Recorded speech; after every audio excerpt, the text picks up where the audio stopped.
Hello, mathematicians. Today we're going to be learning about fractions and decimals, and more specifically about converting mixed numbers to decimals. To get us started, we have 3 and 2 over 5. For this mixed number, what we're going to do is just focus on the fraction, and then we'll come back and revisit the 3.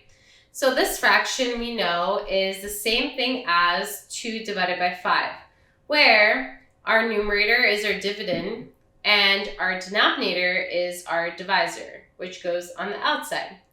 And then we ask ourselves, how many times does 5 go into 2? Well, 5 doesn't go into 2, so we're going to put a 0. And then we're going to add a decimal point after the 2 and a 0. Make sure you bring the decimal point up and then circle this. Pretend the decimal point is not there and ask yourselves, how many times does 5 go into 20? Well, 5 goes into 20 4 times, and that's because 5 times 4 is equal to 20.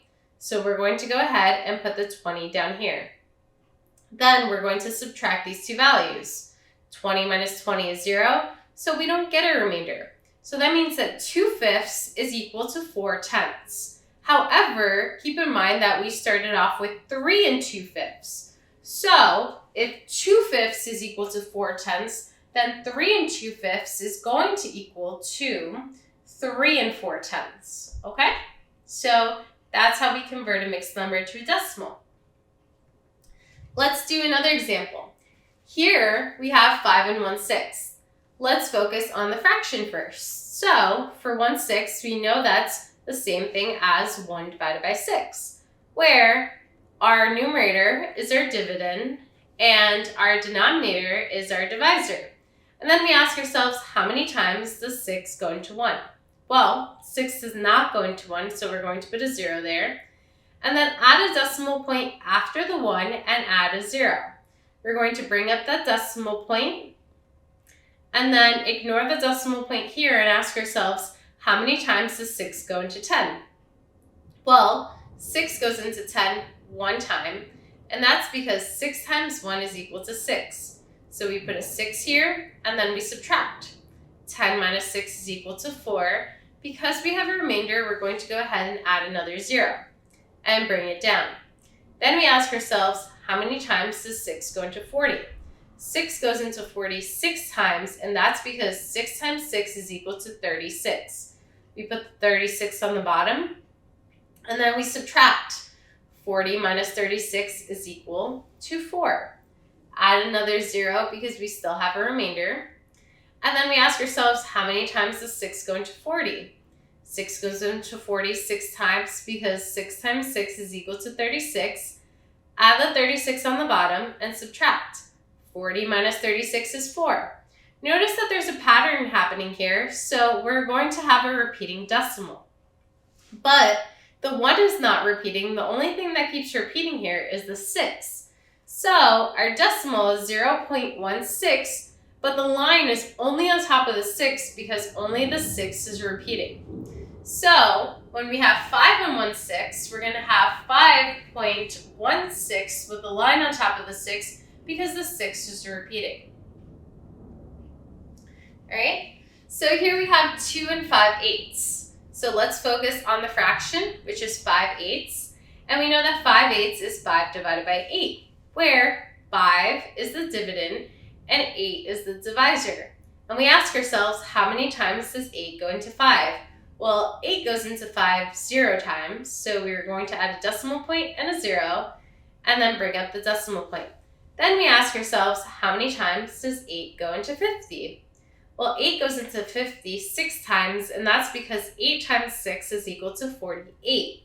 So we put the 48 here, and then we subtract. 50 minus 48 is equal to 2. So let's add a 0 and bring it down. And then we ask ourselves, how many times does 8 go into 20? 8 goes into 20 2 times, and that's because 8 times 2 is equal to 16. So we put the 16 here and we subtract. 20 minus 16 is equal to 4. We still have a remainder, so add another 0 and bring it down. So we ask ourselves, how many times does 8 go into 40? 8 goes into 40 5 times because 8 times 5 is equal to 40. So we write the 40 and then we subtract. Now we have no remainder. So 5/8 is equal to 625 thousandths. But we have 2 5/8. So 2 5/8 is equal to 2 625 thousandths. So here we have 1 2 ninths. We're going to do the same thing. Let's focus on the fraction, which is 2 ninths. So 2 ninths is the same thing as 2 divided by 9, where 2 is our dividend, so our numerator is our dividend, and 9, our denominator, is our divisor. Then we ask ourselves, how many times does 9 go into 2? Well, it doesn't, so it's just 0.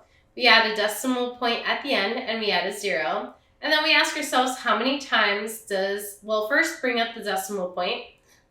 Then we ask ourselves, how many times does 9 go into 20?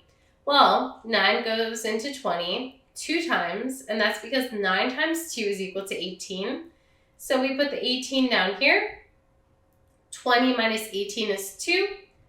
Add a 0, break it down. Then ask ourselves, how many times does 9 go into 20? It would be 2, because 9 times 2 is 18.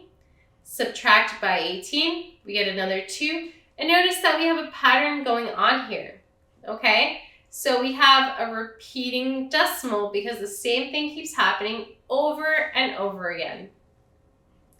So 2/9 is the same thing as 0.2 with a line on top showing that the 2 keeps repeating.